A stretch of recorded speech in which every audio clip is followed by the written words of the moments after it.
Hello everyone. So, 'Peddi' నుంచి 'చిక్కిరి Chikkiri' song అయితే release అయింది. అది సెన్సేషన్ క్రియేట్ చేస్తుంది throughout the industry. So, irrespective of the language song ఎలా వైరల్ అయిందంటే, సీరియస్లీ ఆ సాంగ్‌కి, ఆ కంపోజిషన్‌కి, రామ్ చరణ్ తేజ్ గారి స్టెప్స్‌కి సాంగ్ నెక్స్ట్ లెవెల్‌కైతే ఎళ్ళింది. అయితే ఈ సాంగ్‌లో మేజర్‌గా మీరు గమనించినట్టయితే సినిమాటోగ్రఫీ భయ్యా నెక్స్ట్ లెవెల్ అసల.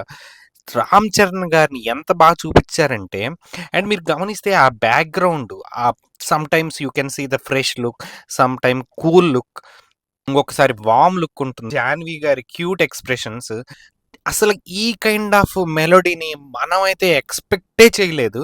ఐయామ్ ష్యూర్ ఈ మూవీ అయితే నార్త్‌లో హ్యూజ్ నంబర్ క్రియేట్ చేయబోతుంది.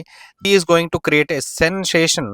That is for sure. Ram Charan గారు ఆల్రెడీ 'రంగస్థలం' తోటి ఎంత పెద్ద హిట్ కొట్టారో మనకు తెలుసు. బట్ అది రీజనల్ లాంగ్వేజ్‌లోనే నౌ రామ్ చరణ్ గారి మార్కెట్ ఎంత పెరిగిందో దానికి తగ్గట్టు 'పెద్ది' మూవీ అంతే పెద్ద బ్లాక్ బస్టర్ కొడతది. రామ్ చరణ్‌కి గ్లోబల్ మార్కెట్ ఎంత ఉందో ఈ మూవీతో తెలుస్తుంది. And again all the best to movie team. But 'పెద్దిలోంచి' 'చిక్కిరి చిక్కిరి' సాంగ్ అయితే నిజంగా సూపర్బ్. అండ్ అయితే నేనైతే రిపీట్ మోడ్‌లో వింటున్నాను. మీరేమంటారో కామెంట్‌లో చెప్పండి. Thank you for watching. Have a good day.